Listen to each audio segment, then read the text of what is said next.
For 50 years, no army on earth had been able to stop them. They had burned Baghdad to the ground. They had erased Persia's great cities from the map. They had marched from the Pacific coast of China to the gates of Europe, and every kingdom, every caliphate, every empire that stood in their way had fallen. The Mongols were not just an army. They were a force of nature, a storm with no end. And in the year 1260, that storm was riding straight toward Egypt. What happened next, in a small valley near a spring called Ain Jalut, would change the course of world history forever. Because on that day, for the very first time, the Mongol war machine met an enemy it could not break. This is the story of the battle that stopped the unstoppable. To understand why Ain Jalut mattered, you have to understand what the Mongols had already done. By the 1250s, the Mongol Empire was the largest land empire the world had ever seen. Genghis Khan had united the tribes of the steppe and unleashed them on the settled civilizations of Asia. His successors continued the conquest with terrifying efficiency. In 1258, under the command of Hulagu Khan, grandson of Genghis, the Mongols arrived at the gates of Baghdad, the heart of the Islamic world, the seat of the Abbasid Caliphate, a city of scholars, libraries, and mosques that had stood for 500 years. The siege lasted less than 2 weeks. When Baghdad fell, the Mongols did not simply conquer it, they destroyed it. Hundreds of thousands of people were killed. The House of Wisdom, one of the greatest libraries in human history, was thrown into the Tigris River, and witnesses said the water ran black with the ink of countless books, then red with the blood of the scholars who had written them. The Abbasid Caliph himself, the symbolic leader of Sunni Islam, was executed. The message was clear. The Islamic world's center of power had just been erased.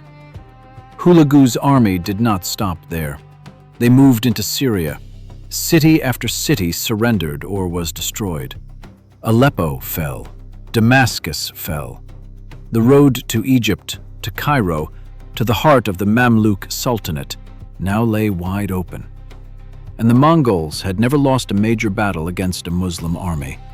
Not once. So who stood between Hulagu's army and the conquest of the entire Islamic world? The Mamluks. The Mamluks were not a royal dynasty in the traditional sense. They were former slave soldiers, many of them Turkic warriors from the steppes, the same region the Mongols themselves came from, who had been trained from childhood in the art of war, then risen through the ranks of the Egyptian military to seize power for themselves. In 1250, the Mamluks had overthrown the last rulers of the Ayyubid dynasty and taken control of Egypt. By 1260, their sultan was a man named Saif ad-Din Qutuz. Qutuz understood the threat better than almost anyone alive. He knew what had happened in Baghdad. He knew what had happened in Aleppo and Damascus. And he knew that if the Mongols were allowed to reach Cairo, the same fate awaited Egypt. And with it, the last major center of Islamic power in the world. There would be no surrender. There would be no negotiation. When Hulagu sent envoys to Cairo demanding submission, Qutuz did the unthinkable.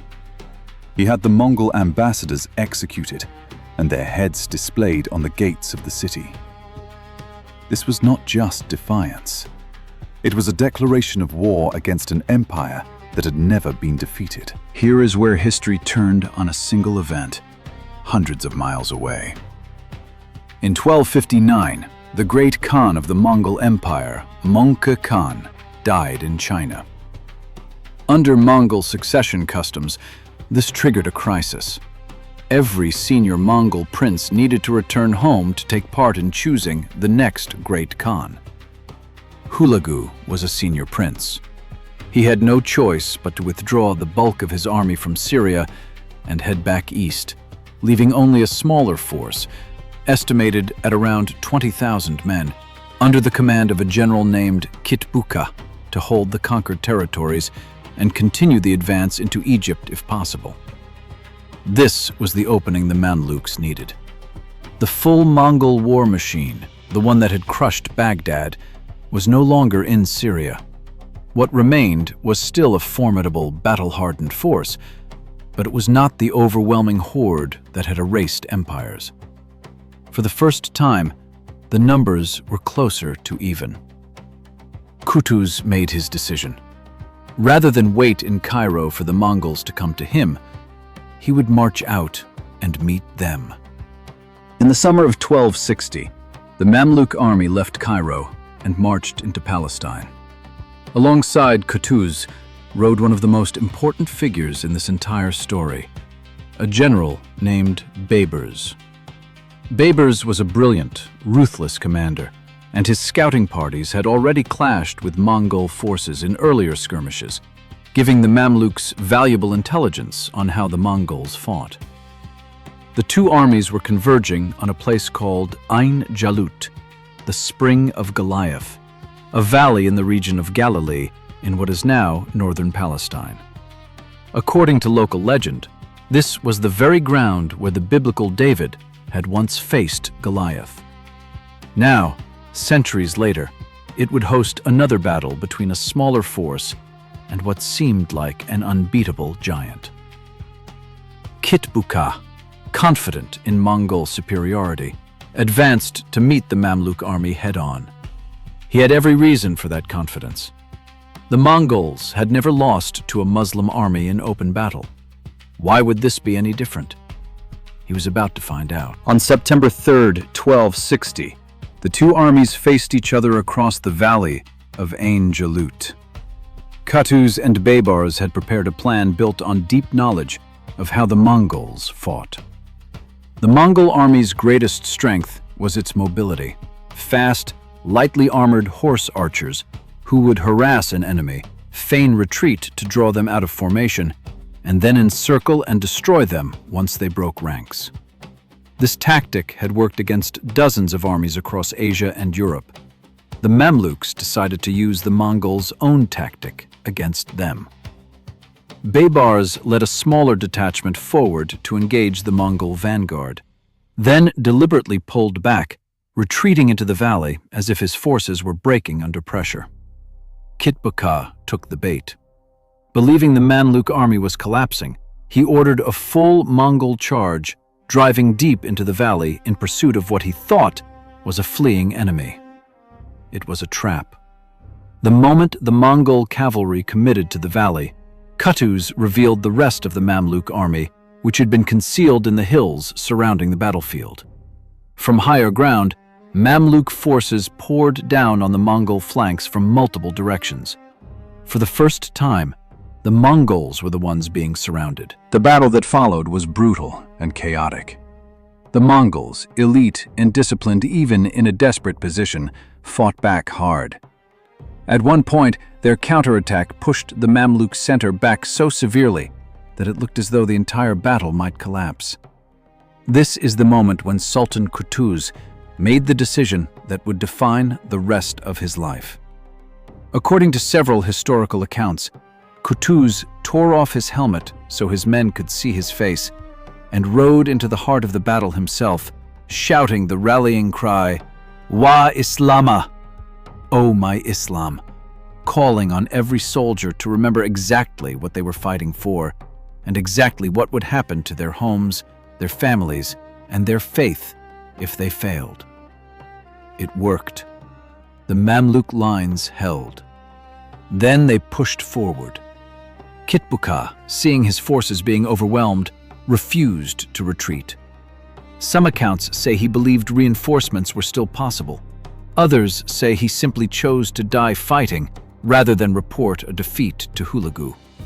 Whatever the reason, he stayed in the fight to the very end and was eventually captured and executed on the battlefield.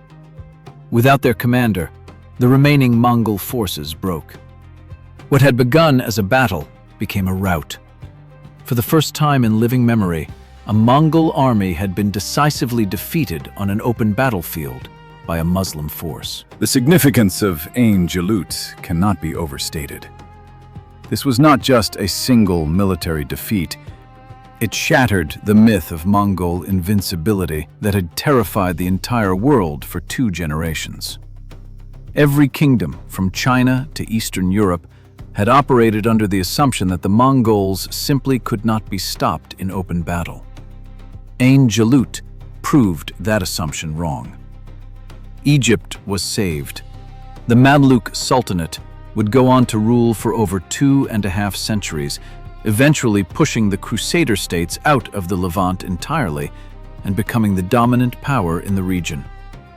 But the story has one more twist. Sultan Qutuz, the man who had taken the gamble of marching out to meet the Mongols, who had executed their ambassadors, who had rallied his army at the breaking point, never made it back to Cairo as a hero. On the return march, his own general, Baybars, had him assassinated. Baybars then seized the Sultanate for himself, becoming one of the most powerful and effective rulers in Mamluk history. The same Baybars whose tactical brilliance had helped win the battle in the first place. History, as always, was complicated.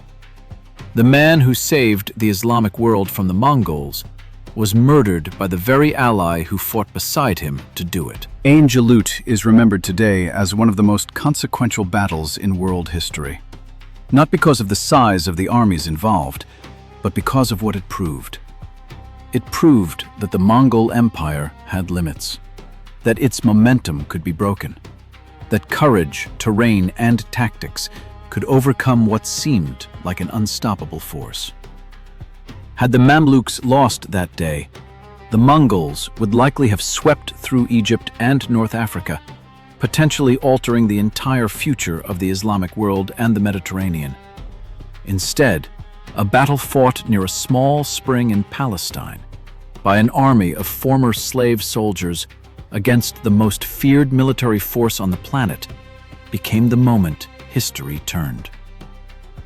Where every conflict has a cause, every border has a cost, and every war leaves something behind.